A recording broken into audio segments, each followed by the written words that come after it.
दोस्तों नमस्कार। एक बार फिर से स्वागत है आपके अपने यूट्यूब चैनल देव जी के ट्रिक्स में। यूपीएसआई का जो मूल विधि है, सामान्य ज्ञान है, संविधान है, इसका हम लोग यहाँ पर टेस्ट लगवाते हैं।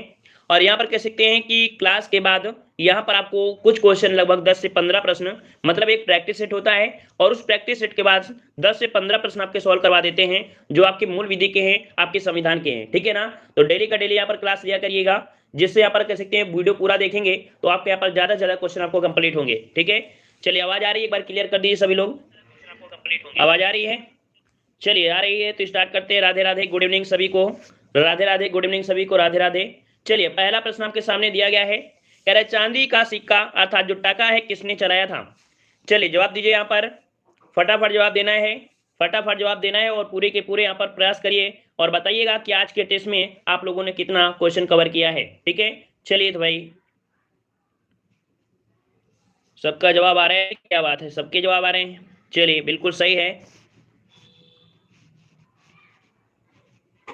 चलिए तो चांदी का सिक्का था जो टका था किसने चलाया था, यहाँ पर आपका जवाब सही हो जाएगा।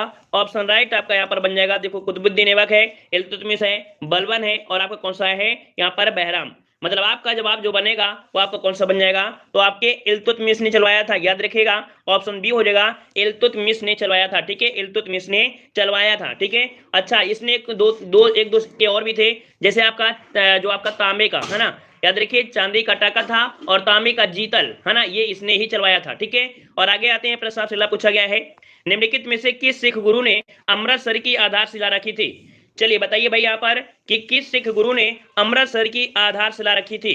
गुरु अमरदास, गुरु रामदास, गुरु अर्जुन देव या गुरु हरगोविंद। चलिए जवाब आ रहे हैं, कह रहे हैं ऑप्शन बी लॉक करिए। चलिए ऑप्शन बी को लॉक करते हैं, आपका जवाब बिल्कुल सही है। यहाँ पर गुरु रामदास। ठीक है, कौन आपके गुरु रामदास, जो कि आपके सिखों के चौथे गुरु थे। अकबर ने 500 बीघा रामदास को यहाँ पर जमीन दी थी। देखा जाए तो यहाँ पर जो भूमि दी थी वो उनकी बेटी थी, उनकी बेटी थी बीबी भानी है ना, क्या थी, बीबी भानी थी, आपके रामदास को उनको दिया था। ठीक है, चलिए आगे बढ़ते हैं। प्रश्न आपसे अगला पूछा गया है, भारत में गांधी जी का प्रथम सत्याग्रह कहां हुआ था। भारत में गांधी जी का प्रथम सत्याग्रह कहां हुआ था, चंपारण, अहमदाबाद, खेड़ा या आपके इलाहाबाद में। सही जवाब कौन सा बनेगा।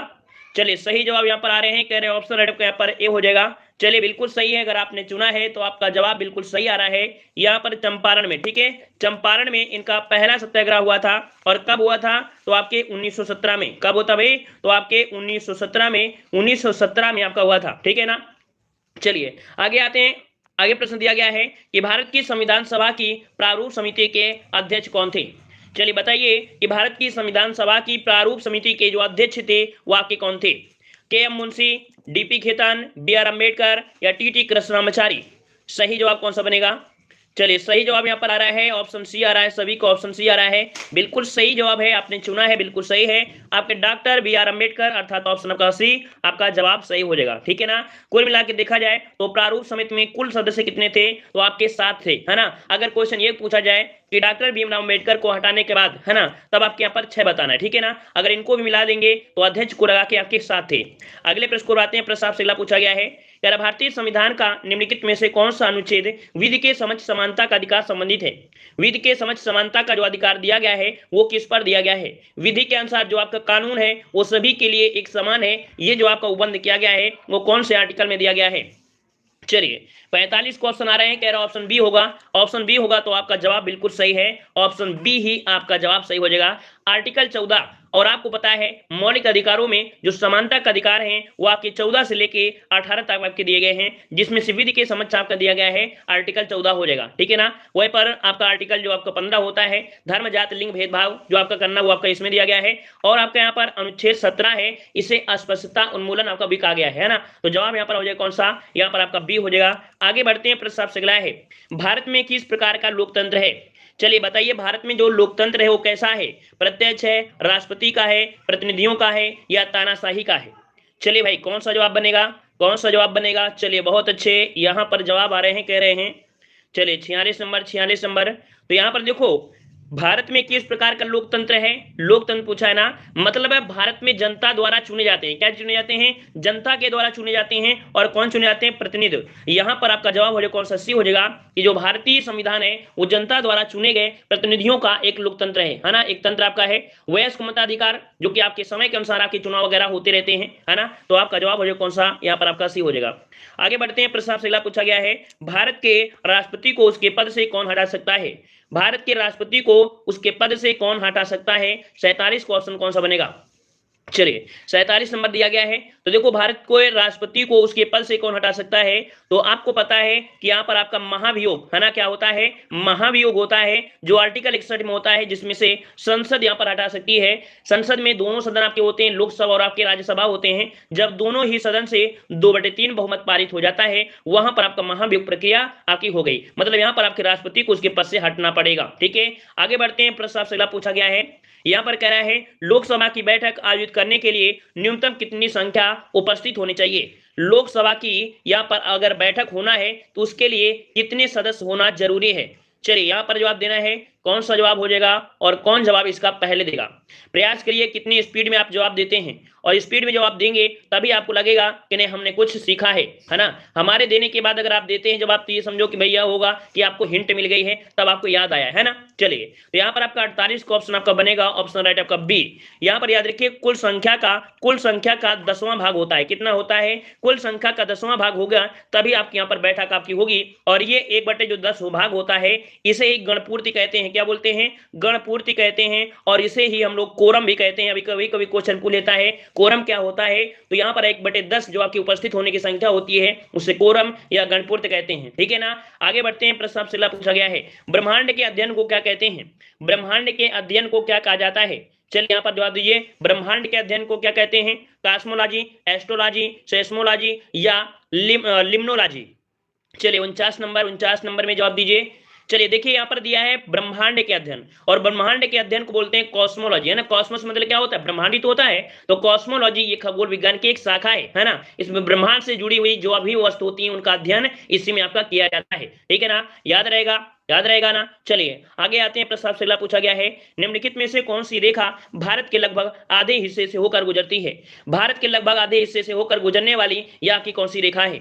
चलिए भाई यहाँ पर मकर रेखा दिया है, कर्क रेखा है, भूमध्य रेखा है, और आपकी कह रहा है प्रमुख रेखा है। चलिए यहाँ पर कह रहा है कर्क रेखा और मकर रेखा, तो देखो आपका जवाब हो जाएगा कौन सा? ऑप्शन बी हो जाएगा। जो कर्क रेखा है वो भारत के लगभग आपके 20 से होकर गुजरती है, जो कि यहाँ पर आपकी 23.5 है ना। कौन सी होती है? 23.5 है, जो कि आपके 8 राज्यों से होकर गुजरती है। 8 राज्यों में कौन है? तो हमने आपको ट्रिक भी बताया था, मित्र पर गमछा झार, है ना। मित्र पर गमछा झार हमने एक ट्रिक बताया था, जिसमें बताया था गुजरात, राजस्थान, मध्य प्रदेश, छत्तीसगढ़, झारखंड, पश्चिम बंगाल, त्रिपुरा, मिजोरम। ठीक है, आगे बढ़ते हैं, प्रश्न आपसे अगला पूछा गया है यार भारत के किस राज्य में सर्वाधिक वर्षा होती है? भारत के किस राज्य में सर्वाधिक वर्षा होती है? सर्वाधिक वर्षा आपको बताना है। चलिए सही जवाब कौन सा हो जाएगा? चलिए यहाँ पर जवाब आ रहे हैं 51 का ऑप्शन राइट आपके यहाँ पर आपका दिया है मेघालय। बिल्कुल सही जवाब है, आपका जवाब बिल्कुल सही है, मेघालय होएगा। मेघालय की कहां पर? तो मेघालय में अब पहले आपका हुआ करता था चेरापूंजी, लेकिन अब मेघालय में कौन सा है? तो आपका मासिन राम है। और ये मासिन राम जो आपका है मासिन राम है, ये विश्व में सबसे ज्यादा वर्षा यहीं पर होती है। याद रखिए भारत ही नहीं, ये विश्व में सर्वाधिक वर्षा वाला आपका स्थान है आपका मासिन राम मेघालय। ठीक है, यहाँ पर आपकी 3 पहाड़ियां आपकी चारों तरफ से घिरी हुई है ना। तो उन्हीं का कुछ कारण है जिस कारण से यहाँ पर मानसून उन्हीं में टकराता रहता है और बारिश करता रहता है। चलिए आगे आते हैं, भारत में कर्मचारी हेतु महंगाई भत्ता तय करने का जो आधार है वो आपका कौन सा है? भारत में कर्मचारियों को जो महंगाई भत्ता है इसे तय करने का जो आधार है वो आपका कौन सा है? राष्ट्रीय आय है, उपभोक्ता मूल्य सूचकांक है, या यहाँ पर रहन सहन का स्तर, या मुद्रास्फीति की दर? जवाब कौन सा बनेगा?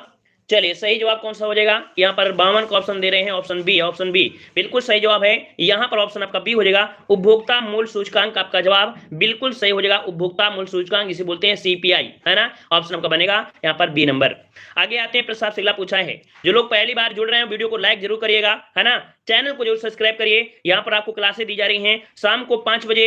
यहाँ पर पीछे पूछे हुए आपके प्रश्न होते हैं, हिंदी की क्लास होती है, ठीक है ना। वहीं पर अगर हम आपसे बोले कि 6:30 बजे, तो 6:30 बजे आपकी क्लास आपकी डेली आपकी होती है, ठीक है ना। तो जो लोग जुड़ रहे हैं प्लेलिस्ट के माध्यम से वीडियो भी देखते रहिए, जितने भी हमने पार्ट बनवा दिया है और यहाँ पर कह सकते हैं डेली के डेली क्लास लेने का प्रयास करिए, ठीक है। तो चलते स्टार्ट करते हैं। यहाँ पर दिया है आवाज की माप का मात्रक क्या है? आवाज की माप का मात्रक क्या है? यहाँ पर जवाब आ रहे हैं, कह रहे हैं ऑप्शन आपका बनेगा, ऑप्शन यहाँ पर 53 का जवाब बनेगा कौन सा? Option right. यहाँ पर डेसिबल होता है, क्या होता है? डेसिबल होता है। ऑप्शन राइट का यहाँ पर ए सही हो जाएगा, डेसिबल आपको हो जाएगा। ठीक है, चलिए आगे आते हैं। प्रश्न आपसे अगला पूछा गया है कि जब बर्फ पानी के ऊपर तैरती है तब इसका हिस्सा पानी के बाहर रहता है। याद रखिएगा, जो आपकी बर्फ होती है अगर ये पानी में तैरती है तो इसका कितना हिस्सा पानी के बाहर रहता है? पानी के बाहर रहता है। यहाँ पर याद रखिए, इसका जवाब बनेगा कौन सा? Option right. यहाँ पर आपको हो जाएगा सी, 0.1। मतलब कह सकते हैं कि 1/9 भाग, 1/9 भाग जल में डूबा रहता है, एक भाग आपका बाहर निकला रहता है। तो इस कारण से जवाब कौन सा हो जाएगा? यहाँ पर आपका सी हो जाएगा, 0.1 आपका जवाब बन जाएगा। ठीक है, या आपसे डायरेक्ट अगर पूछता तो आप जवाब क्या दे सकते हैं? आपको दे सकते हैं 90% भाग पानी के अंदर रहता है और 10% भाग पानी के बाहर रहता है। ठीक है, चलिए आगे बढ़ते हैं। प्रश्न आपसे अगला पूछा गया है, यहाँ पर आपसे कह रहा है कि प्रोटॉन का द्रव्यमान और का द्रव्यमान एक समान होता है। बताइए, प्रोटॉन और किसका द्रव्यमान है जो आपका एक समान होता है? सेम आपका यहाँ पर कह सकते हैं जो आपका द्रव्यमान होता है किसका किसका होता है? चलिए, यहाँ पर न्यूट्रॉन है, इलेक्ट्रॉन है, आइसोप्रोन है और अल्फा कण है। चलिए कौन सा बनेगा?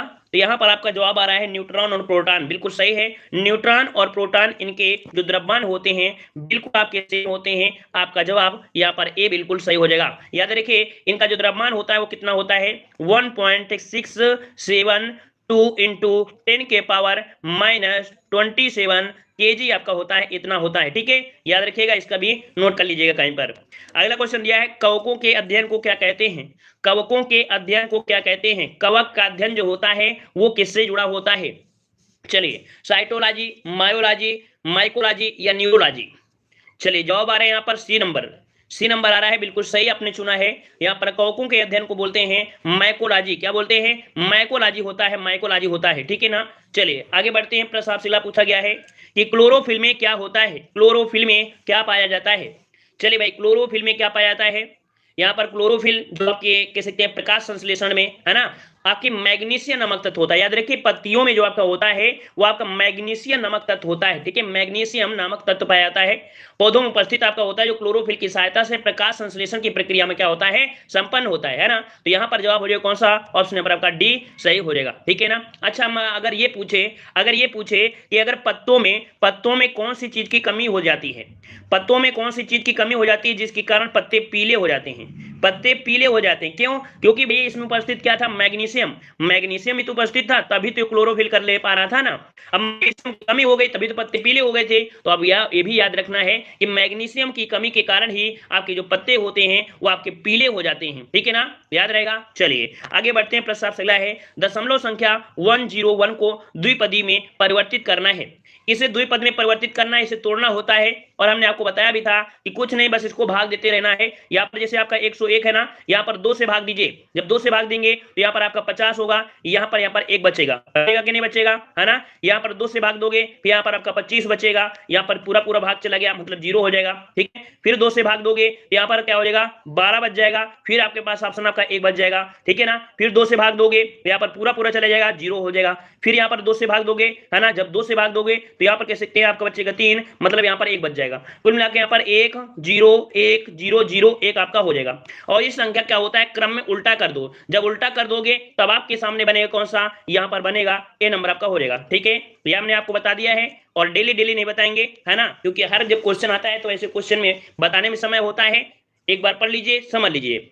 चलिए, कह रहा है इकोलॉजी शब्द की रचना किसने की थी? इकोलॉजी शब्द की रचना इनमें से किसने किया था? चलिए, इकोलॉजी का जवाब आ रहा है, कह रहे हैं यहाँ पर जवाब हो जाएगा कौन सा? 59 का जवाब देना है। जवाब यहाँ पर ए आ रहा है, कह रहा है ए नंबर होगा। याद रखिए, इसका राइट आंसर आपका जाएगा इकोलॉजी आपका अर्नेस्ट हेकल। कौन थे भाई? Ernst Haeckel. यहाँ पर जवाब सही आपका ए हो जाएगा, अर्नेस्ट हेकल। ये आपके प्राण विज्ञान शास्त्री थे। इन्होंने जो ये दिया था 1866 में इकोलॉजी शब्द का प्रयोग यहाँ पर किया था। इकोलॉजी शब्द आपके दो आपके भाषाओं से मिलकर बना है, 2 ग्रीक भाषा से है। ठीक है ना। तो अगले बढ़ते हैं। प्रश्न आपसे अगला है, कह रहा है आपसे यहाँ पर निम्नलिखित में से किस राज्य में दम्फा टाइगर रिजर्व स्थित है? किस राज्य में दम्फा टाइगर रिजर्व है? यहाँ पर जवाब देना है। आपका जवाब सही कौन सा हो जाएगा? गुड इवनिंग भाई, good evening Kashyap ji, good evening सभी को, गुड इवनिंग। चलिए, तो देखो यहाँ पर किस राज्य में दम्फा टाइगर रिजर्व है? दम्फा टाइगर रिजर्व, देखिए 60 नंबर आपसे पूछा है, 60 नंबर, तो यहाँ पर आपका हो जाएगा कौन सा, दम्फा टाइगर पूछा है, तो आपका जवाब हो जाएगा कौन सा, सी। सबका जवाब आ रहा है सी, और किसी का अलका सिंह का आ रहा है, कह रहे हैं असम में है।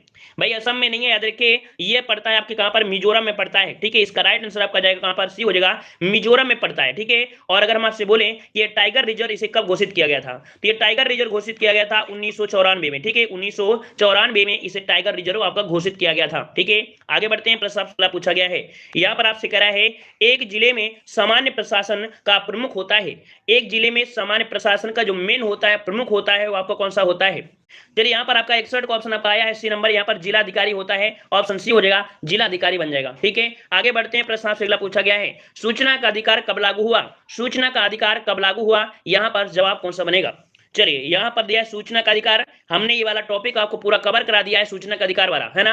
नहीं अभी नहीं है, ये आपका हो जाएगा अभी, ठीक है। मूल अधिकार में आपको पूरा पूरा टॉपिक दिया गया है, याद रखिए मूल अधिकार में आपके जो आपके दिए क्या बोले, आपके जो मूल विधि है वहां पर ये पूरा एक टॉपिक है, पूरा आपको पढ़ना पड़ेगा, ठीक है ना। सूचना का अधिकार कब लागू हुआ था, यहाँ पर आपका जवाब हो जाएगा 62 का ऑप्शन पर हो जाएगा ए नंबर, 12 अक्टूबर 2005 को, 12 अक्टूबर 2005 को। अच्छा ये होता क्या है, ये होता क्या है सूचना का अधिकार, अगर कोई कंपनी है, जैसे मान लीजिए आपके घर पे कोई आता है, बोलेंगे भाई बीमा करवा लो, क्या बोलते हैं, बीमा करवा लो, चाहे वो बीमा पॉलिसी सरकारी वाले हों चाहे आपके प्राइवेट वाले हों, तो उनसे उनके बारे में जानकारी लेना आपका कर्तव्य है, ठीक है। उनसे आप जानकारी ले सकते हैं कि आपकी कंपनी में है क्या, क्या चल रहा है, ठीक है। सरकार से डायरेक्ट आप कम्युनिकेशन कर सकते हैं, लेकिन हाँ कुछ ऐसी प्राइवेसी होती है जिन्हें उनको गुप्त रखना पड़ता है, ठीक है। तो आज हर चीज वो ओपन नहीं कर सकते हैं। जवाब यहाँ पर आपका ये हो जाएगा। आगे बढ़ते हैं, प्रश्न अगला पूछा गया है, अन्वेषण के दौरान झूठ पकड़ने के लिए निम्न में से किसका प्रयोग किया जाता है। अन्वेषण मतलब होता है क्या, पूछताछ होता है, क्योंकि ये क्वेश्चन आपको यूपीएससी में बहुत मिलेगा, ये क्वेश्चन आपको बहुत मिलेगा कि अन्वेषण क्या है। अन्वेषण मतलब होता है जब पूछताछ होती है उस समय झूठ पकड़ने के लिए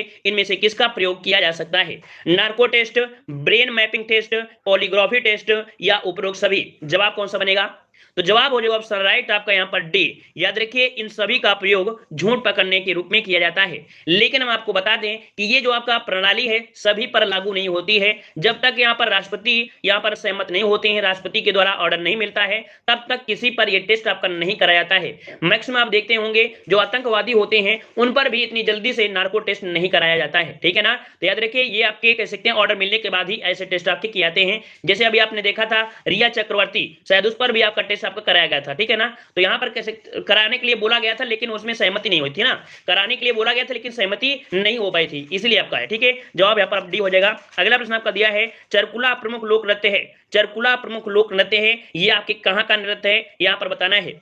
चलिए चरकुला आपका दिया है तो आपका जवाब आ रहा है बी नंबर, बिल्कुल सही है। यहाँ पर जवाब हो जाएगा बी, आपकी ब्रज भूमिका है, क्या है, तो आपकी ब्रज भूमिका है, आपका जवाब हो जाएगा यहाँ पर आपका बी नंबर, ठीक है। क्लियर हो गया।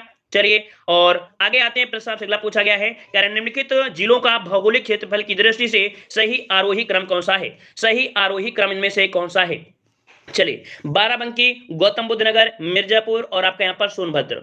तो देखो यहाँ पर अगर हम आपसे बोलें कि आपका जवाब हो जाएगा सबसे ज्यादा जो आपका है गौतम बुद्ध नगर का है। याद रखिएगा क्षेत्रफल के हिसाब से जो आपका सबसे ज्यादा आपका सोनभद्र है, सोनभद्र के बाद मिर्जापुर है, मिर्जापुर के बाद बाराबंकी है, फिर गौतम बुद्ध नगर है, ठीक है ना। क्योंकि गौतम बुद्ध नगर यहाँ पर तो आपका हो ही नहीं सकता है, तो यहाँ पर आपका सी हो जाएगा, ठीक है, सी हो जाएगा। अगर हम आपसे बोलें कि गौतम बुद्ध नगर का आपका जो क्षेत्रफल है वो कितना है, तो ये आपका 1442 है, ठीक है, 1442 वर्ग किलोमीटर है। बाराबंकी की जो आपका है वो आपका 4402 वर्ग किलोमीटर आपका है। मिर्जापुर का जो आपका है वो 4521 वर्ग किलोमीटर है। जो सोनभद्र है वो आपका 6788 वर्ग किलोमीटर है। अब आपको क्रम पता चल गया होगा। आगे बढ़ते हैं, प्रश्न अगला पूछा गया है, कह रहे हैं भारतीय दंड संहिता की धारा 24 के अनुसार यदि कोई व्यक्ति किसी एक व्यक्ति को गलत तरीके से लाभ पहुंचाने या किसी अन्य व्यक्ति को गलत तरीके से हानि पहुंचाने के इरादे से कुछ भी काम करता है तो उसे किस इरादे से करना कहा जाता है। मतलब वो चाहे गलत तरीका हो चाहे अच्छा तरीका हो, अगर उसको हानि तरीके से यहाँ पर किया जाए, है ना, मतलब गलत तरीके से यहाँ पर किया जाए, तो ऐसे अपराध जो होते हैं या इसको क्या कहेंगे, तो अनुमोदन के बोलेंगे, संज्ञान बोलेंगे, बेईमानी कहेंगे या कला कहेंगे।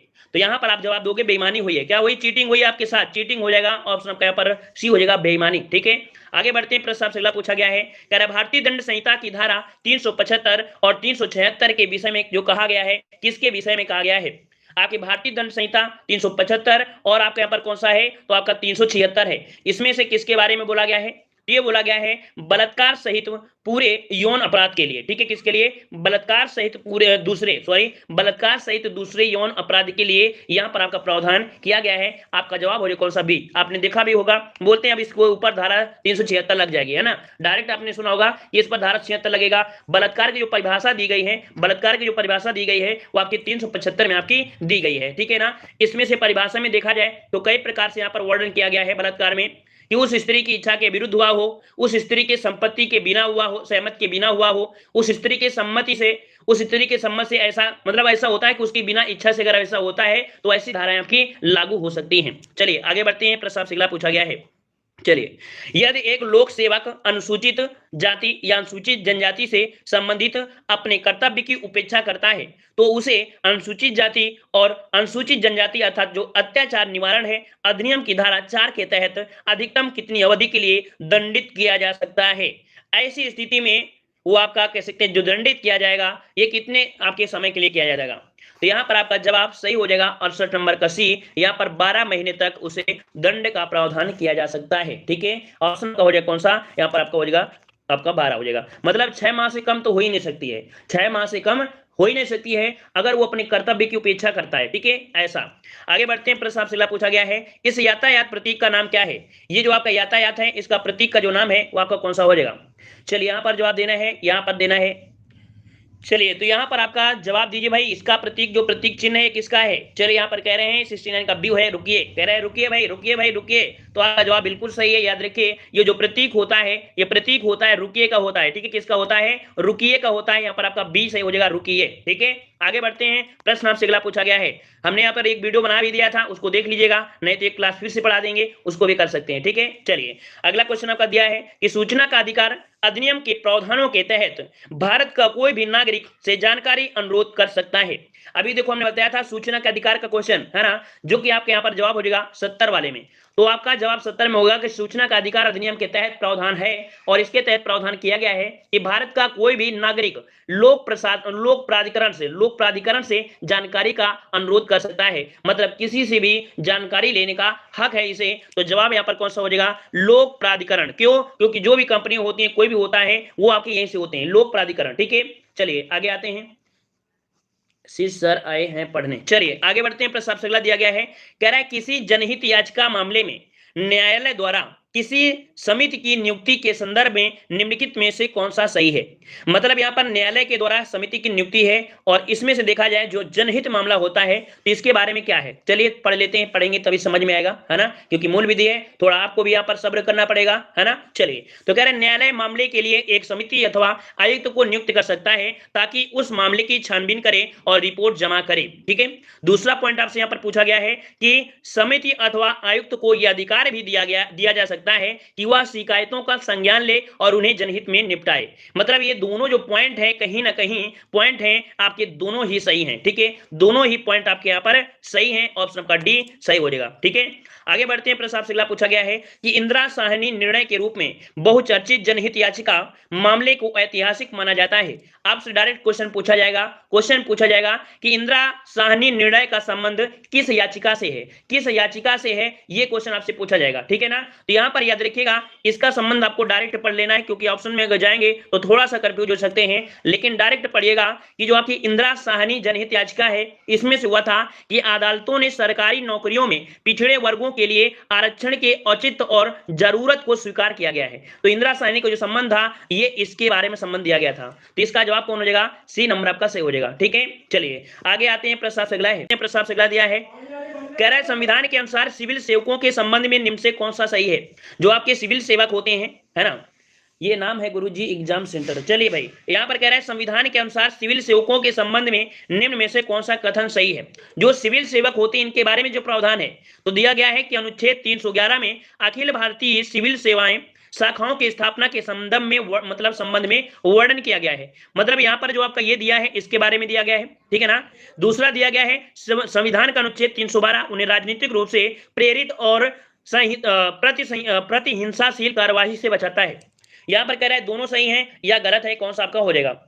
चलिए, यहाँ पर सबका जवाब आया है ए और बी दोनों, है ना? लेकिन याद रखिएगा हमने आपको कई बार बताया है जो आपका राज्यसभा है वो उच्च सदन होता है, और उच्च सदन इसलिए होता है क्योंकि उसे अखिल भारतीय सेवाओं के विषय में यहाँ पर न्याय मतलब कुछ अधिक नियम बना सकते हैं। और जो हमने आर्टिकल बताया था वो बताया था 312, क्या बताया था? 312 के तहत जो राज्यसभा होती है अर्थात उच्च सदन होती है वो अखिल भारतीय सेवाओं के विषय में आपका बना सकती है। मतलब यहाँ पर कह सकते हैं कि ये पॉइंट आपका यहाँ पर गलत दिया गया है, ठीक है, ये आपका गलत दिया गया है। वहीं पर जो आपका आर्टिकल 311 है वो यहाँ पर ये है, मतलब ये जो दिया गया है एक दूसरे का उल्टा दिया गया है, ये जो दिया गया है ना ये एक दूसरे का उल्टा दिया गया है, याद रखिएगा। मतलब ना तो ये गलत ये सही है ना तो ये सही है। अब आपको याद रहेगा इसमें से ना तो पी है ना ही क्यू है, ये एक दूसरे के क्या है? उल्टा है, बस याद रखिएगा। क्लियर हो गया? चलिए आगे बढ़ते हैं। प्लस आपसे अगला पूछा गया है, निम्नलिखित में से कौन सा भारत में एक व्यक्ति के अधिकारों के बारे में सही है? भारत का कोई भी व्यक्ति है उसके अधिकार के बारे में जो आपका वर्णन है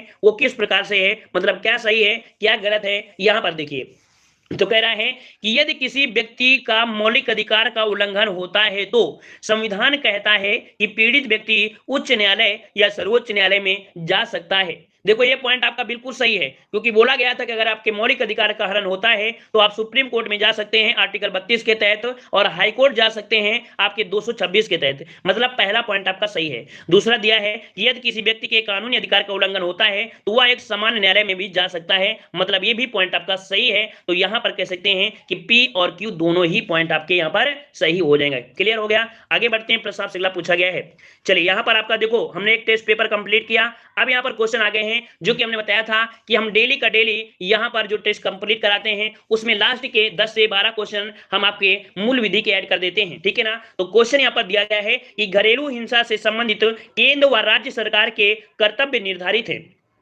देखिए जो आपके घरेलू हिंसा अधिनियम था उसमें से केंद्र सरकार और राज्य सरकार की जो कर्तव्य हैं ये जो बताए गए हैं वो कौन सी धारा में बताए गए हैं? हमने कल भी बताया था कि जब केंद्र और राज्य दोनों हों तो ऐसी स्थिति में आपकी धारा कौन सी होती है? यहां पर आपका जवाब हो जाएगा, यहां पर आपका धारा 11 हो जाएगी, ठीक है। धारा 11 के अंतर्गत केंद्र व राज्य के कर्तव्य निर्धारित किए गए हैं। जवाब यहाँ पर आपका ए हो जाएगा। आगे बढ़ते हैं। प्रश्न आपसे अगला पूछा गया है, कह रहा है घरेलू हिंसा से संबंधित कार्यवाही का बंद कमरे में किए जाने का प्रावधान है। मतलब घरेलू हिंसा में महिलाएं होंगी, है ना, लेकिन आजकल देखा जाए तो भाई यहाँ पर उल्टा भी काम हो जाता है। यहाँ पर घरेलू हिंसा में आपके जो पति होते हैं वो भी यहाँ पर हिंसा के शिकार होने लगे हैं, है ना। तो यहाँ पर देखो घरेलू हिंसा से संबंधित कार्यवाही का जो है कि बंद कमरे में किए जाने का अगर प्रावधान है कि आप कमरे में बंद करके पीटते हैं, है ना, तो ऐसी स्थिति में जो आपकी धारा है वो आपकी कौन सी होगी? यहाँ पर आपका जवाब कौन सा बनेगा? तो ऑप्शन आपका बनेगा बी, धारा 16, ठीक है। ये प्रावधान आपके धारा 16 में किया गया है, याद रखिएगा, ठीक है। आगे आते हैं। प्रश्न आपसे अगला पूछा गया है, चलिए कह रहा आपसे घरेलू हिंसा संबंधी मामलों में न्यायालय द्वारा पारित आदेश की प्रतियां प्राप्त की जा सकती हैं। घरेलू हिंसा संबंधी मामलों में न्यायालय द्वारा पारित आदेश की जो प्रतियां होती हैं वो प्रदान की जा सकती हैं। कैसे प्रदान की सकती हैं? क्या जो भी आपका निर्णय मिलेगा उसे क्या पैसे से प्राप्त कर सकते हैं या फ्री प्राप्त कर सकते हैं? तो याद रखिए ये आप प्राप्त कर सकते हैं फ्री, मतलब आपका जवाब हो जाएगा ए नंबर, निःशुल्क प्रतियां आपको प्रदान की जाएंगी। जवाब यहाँ पर आपको हो जाएगा आपका ए नंबर। और ये जो आपको बोला गया है ये बोला गया है धारा आपके 24 में, ठीक है। धारा 24 के तहत आपका ये निःशुल्क वितरण से संबंधित प्रावधान आपका किया गया है। आगे बढ़ते हैं। प्रश्न आपसे अगला पूछा गया है, घरेलू हिंसा से महिला संरक्षण अधिनियम के अंतर्गत घरेलू हिंसा से संबंधित विचारण में सक्षम न्यायालय है। मतलब जो घरेलू हिंसा संबंधित विचारण है उसके बारे में यहाँ पर कह सकते हैं केस होगा, मतलब उसके बारे में जो आपका निर्णय होंगे ये सक्षम जो आपके न्यायालय होते हैं कौन से न्यायालय होते हैं? चलिए यहाँ पर जवाब देना है तो यहाँ पर याद रखिएगा ऐसी स्थिति में आपके होते हैं प्रथम वर्ग के न्यायिक मजिस्ट्रेट और महानगर के जो आपके मजिस्ट्रेट होते हैं ये इनमें से शामिल किए जाते हैं। तो आपका जवाब हो जाएगा डी नंबर। उपयुक्त यहाँ पर ए और बी दोनों से यहाँ पर घरेलू हिंसा से संबंधित विचार या समक्ष प्रस्तुत कर सकते हैं, अर्थात न्यायालय में किए जा सकते हैं। आगे आते हैं। प्रश्न आपसे अगला पूछा गया है, यहाँ पर कह रहा है घरेलू हिंसा से महिला संरक्षण अधिनियम के अंतर्गत संरक्षण अधिकारियों और सेवा प्रदाताओं के सदस्यों का लोक सेवक होना वर्णित है। फिर से पढ़िए प्रश्न को। कह रहा है घरेलू हिंसा से महिला संरक्षण अधिनियम के अंतर्गत संरक्षण अधिकारियों और सेवा प्रदाताओं के सदस्यों का लोक सेवक होना वर्णित है। ये आपकी दंड संहिता में जो प्रावधान किया गया है ये किया गया है आपके धारा आपके 31 तहत, मतलब भारतीय दंड संहिता की धारा 31 के अंतर्गत यह आपका प्रावधान आपका किया गया है, ठीक है ना। मतलब यहाँ पर कह सकते हैं कि यहाँ पर जो आपके अधिकारी हैं या सेवा प्रदाता हैं उनके सदस्यों का या लोक सेवक होना वर्णित किया गया है। ठीक है, यहाँ पर जवाब हो जाएगा आपका सी नंबर। आगे बढ़ते हैं, प्रश्न आपसे अगला पूछा गया है कि घरेलू हिंसा से महिला संरक्षण अधिनियम के अंतर्गत प्रत्यार्थी द्वारा संरक्षण आदेश या किसी अंतरिम आदेश के भंग किए जाने पर दंड का प्रावधान है।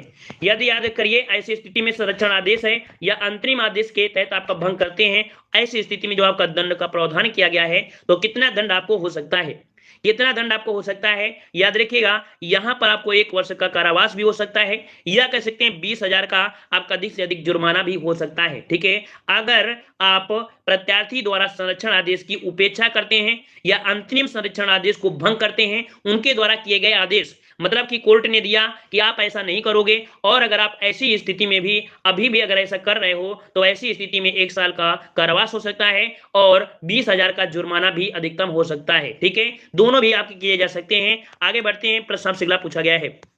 चलिए, कह रहा है घरेलू हिंसा से महिला संरक्षण अधिनियम के तहत संरक्षण आदेश के भंग पर दंड का प्रावधान है। मतलब अभी आपने पढ़ा कि अगर आप उन्होंने जो नियम दिया है उनके आदेश का पालन नहीं करते हैं, भंग करते हैं, तो ऐसी स्थिति में जो प्रावधान है वो कौन सी धारा में है, ये धारा 31। ठीक है, धारा 31 में कहा गया है, ठीक है ना, कि आपको 1 साल का मतलब जेल हो सकती है ना, और आपके यहाँ पर 20,000 रुपए यहाँ पर जुर्माने या दोनों भी आपके किए जा सकते हैं। आगे बढ़ते हैं, प्रश्न से पूछा गया है घरेलू हिंसा से महिला संरक्षण अधिनियम के अंतर्गत धारा 31 के अधीन अपराध दंड प्रक्रिया संहिता के अधीन अपराध माना जाएगा। मतलब जो आपका धारा 31 है उसमें जो अपराध माना जाएगा वो किस प्रकार से, ये अपराध जो होता है कैसा अपराध होता है, तो याद रखिएगा ऐसा अपराध होता है संज्ञेय अपराध होता है, और ये होता है आपका अजमानती होता है। ठीक है, संज्ञेय व अजमानती अपराध इसमें से शामिल होते हैं, धारा 31 के तहत आपका होता है। जो अपराध घटित होगा वह दंड संहिता के अधीन संज्ञेय अपराध व मतलब अमाजानती क्या बोलते हैं, बोलते हैं अजमानत, है ना, अजमानत बोलते हैं, अजमानतीय अपराध माना जाएगा। ठीक है, चलिए आगे आते हैं, प्रश्न आपसे अगला पूछा गया है, यहाँ पर कह रहा है घरेलू हिंसा से महिला संरक्षण अधिनियम के अंतर्गत संरक्षण अधिकारी द्वारा अपने कर्तव्यों के निर्वहन न करने पर दोषी पाए जाने पर दंड का प्रावधान है। अगर कोई अधिकारी है, अगर आपने यहाँ पर कह सकते हैं कि महिला संरक्षण का यहाँ पर केस किया है, और ऐसी स्थिति में जो अधिकारी है वो कर्तव्य नहीं कर रहा है, अपना वो कर्तव्य नहीं कर रहा है, और ऐसी स्थिति में अगर दोषी पाया जाता है तो उसको जो दंड का प्रावधान किया गया है वो कौन सी धारा के तहत में किया गया है, तो ये धारा जो आपकी कौन सी है, तो 36 का ऑप्शन आपका बी हो जाएगा। धारा 33 में प्रावधान किया गया है किसको, जो आपके अधिकारी हैं उन पर यहाँ दंड का प्रावधान किया गया है। ठीक है, आगे आते हैं, प्रश्न आपसे अगला पूछा गया है जो कि यहाँ पर कह रहा है संरक्षण अधिकारी के कर्तव्य पालन में विफलता के लिए दोषी पाए जाने पर कार्यवाही की जा सकती है। याद रखिए वही क्वेश्चन आपका है कि संरक्षण अधिकारी के कर्तव्य पालन में अगर विफलता पाई जाती है, ऐसी स्थिति में जो कार्यवाही की जा सकती है वो किस प्रकार से की जा सकती है। याद रखिए राज्य सरकार की पूर्व अनुमति पर, जब राज्य सरकार अनुमति दे देगी तो उस अधिकारी पर यहाँ पर कार्यवाही की जाएगी। यहाँ पर जवाब हो जाएगा कौन सा, ए हो जाएगा। अगर वो उसके विरुद्ध अगर नहीं करता है तो यहाँ पर आप कोई प्रकार का यहाँ पर एक्शन नहीं होगा जब तक आपकी राज्य सरकार अनुमति नहीं देती है तब तक। ठीक है, आगे आते हैं, प्रश्न आपसे अगला पूछा गया है आपसे घरेलू हिंसा से महिला संरक्षण अधिनियम के तहत केंद्र सरकार की नियम बनाने की शक्ति का प्रावधान है। मतलब यहाँ पर घरेलू हिंसा संबंधी जो आपके अधिनियम बनते हैं उनमें से जो केंद्र सरकार को यहाँ पर आपको आजादी दी गई है, केंद्र सरकार को नियम बनाने की शक्ति दी गई है, ये जो आपका आर्टिकल है वो आपके कौन से धारा में आपको प्रावधान किया गया है, तो ये आपका धारा कौन सा है, ये धारा आपकी 37 है। ठीक है, ऑप्शन आपका यहाँ पर ए हो जाएगा, धारा 37 में आपका प्रावधान किया गया है। ठीक है, जवाब यहाँ पर आपका हो जाएगा ए नंबर आपका हो जाएगा। ठीक है, आगे बढ़ते हैं, प्रश्न आपसे अगला पूछा गया है, कह रहा आपसे यहाँ पर घरेलू हिंसा से महिला संरक्षण अधिनियम में वर्णित कुल धाराएं कितनी हैं। महिला संरक्षण अधिनियम में जो आपकी धाराएं हैं हमने कल भी बताया था कि जो आपका अधिनियम था 2005 वाला में उसमें से कुल धाराएं आपकी 37 थी और अध्याय आपके कितने थे, 5 आपके अध्याय थे, 37 धाराएं और आपके 5 अध्याय हैं। यहां पर जवाब हो जाएगा कौन सा, बी आपको हो जाएगा, 37 बन जाएगा। आगे बढ़ते हैं, प्रश्न आपसे अगला पूछा गया है, यहाँ पर कह रहा है घरेलू हिंसा से महिला संरक्षण अधिनियम के अंतर्गत परिभाषा से संबंधित धारा आपकी कौन सी है। मतलब ये जो आपका घरेलू हिंसा संरक्षण है, ये जो आपका अधिनियम है, जो परिभाषा है, ये कहां पर है, कौन सी धारा में कहा गया है, तो हमने आपको बताया भी था कि धारा 2 के चा में किसमें बताया था, धारा 2 के चा में बताया था, क्योंकि 2 के भी पार्ट आपके हो जाते हैं। कभी कभी आपको डायरेक्ट आएगा कि 2 का ए, 2 का बी, 2 का सी, 2 का यहाँ पर डी, है ना, या 2 का आ, 2 का बा, है ना। तो आपका जवाब क्या हो जाएगा, चा वाला जवाब यहाँ पर हो जाएगा कौन सा, बी हो जाएगा। आगे बढ़ते हैं प्रश्न से अगला पूछा गया है, कह रहा है यहाँ पर क्या कोई मुस्लिम महिला घरेलू हिंसा से महिला संरक्षण अधिनियम 2005 के अंतर्गत धन राहत के आदेश का अनुरोध कर सकती है। बताइए, क्या कोई मुस्लिम महिला को यह अधिकार दिए गए हैं, वो अपने महिला संरक्षण अधिनियम 2005 के तहत धन राहत के आदेश का अनुरोध कर सकती है। चलिए 42 नंबर दिया गया है, तो यहाँ पर दिया है, यदि मुस्लिम महिला ने तलाक न लिया हो तो, है ना। अगर तलाक ले लिया है, अगर तलाक ले लिया है तो ऐसी स्थिति में ये नहीं कर सकती है, लेकिन अगर तलाक यहाँ पर ना लिया हो तो वो कह सकते हैं कि 2005 जो आपके अधिनियम है उसके अंतर्गत धन राहत के आदेश अनुरोध कर सकती है। इसका जवाब हो जाएगा कौन सा, ए नंबर आपका सही हो जाएगा। आगे बढ़ते हैं, प्रश्न आपसे अगला पूछा गया है, क्या आपसे यहाँ पर घरेलू हिंसा से महिला संरक्षण अधिनियम के प्रावधानों का जनता के समक्ष व्यापक प्रचार प्रसार का जो कर्तव्य है, मतलब जनता को प्रचार प्रसार करना होगा। ये जनता का प्रचार प्रसार जो आपको दिया गया है वो कौन सा है, मतलब क्या केंद्र सरकार कर सकती है, राज्य सरकार कर सकती है, या दोनों ही कर सकती हैं। याद रखिए, जब नियम बना सकते हैं, जब नियम बना सकते हैं तो उनका प्रचार भी कर सकते हैं, कौन, दोनों ही कर सकते हैं। तो आपका जवाब सी हो जाएगा, उपयुक्त दोनों ही हो जाएगा। ठीक है, आगे बढ़ते हैं, प्रश्न आपसे अगला पूछा गया है, यहां पर आपसे कह रहा है कि घरेलू हिंसा में शामिल है, घरेलू हिंसा में शामिल है कौन कौन शामिल है यहाँ पर, शारीरिक दुरुपयोग, दहेज के लिए प्रताड़ित करना, लैंगिक दुरुपयोग या उपयुक्त सभी। याद रखिए, अगर यहाँ पर घरेलू हिंसा का यहाँ पर है, इनमें से कौन शामिल हो सकता है, यहाँ पर सभी शामिल होंगे। अर्थात अगर शारीरिक दुरुपयोग उसका किया जा रहा है, या दहेज के लिए प्रताड़ित किया जा रहा है, या लैंगिक दुरुपयोग किया जा रहा है, ऐसी स्थिति में यहाँ पर जवाब आपका हो जाएगा डी नंबर। ठीक है, क्लियर हो गया।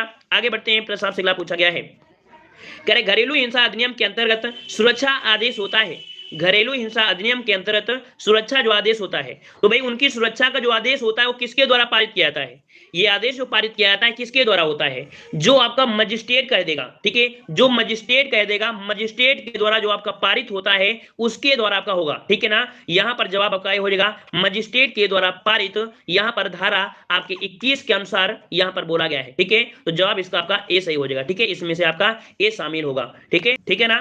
तो चलिए मिलते हैं नए वीडियो में, उम्मीद है पसंद आया है, वीडियो भी लाइक करेंगे, शेयर भी करेंगे, और डेली का डेली यहाँ पर आप लोग क्लास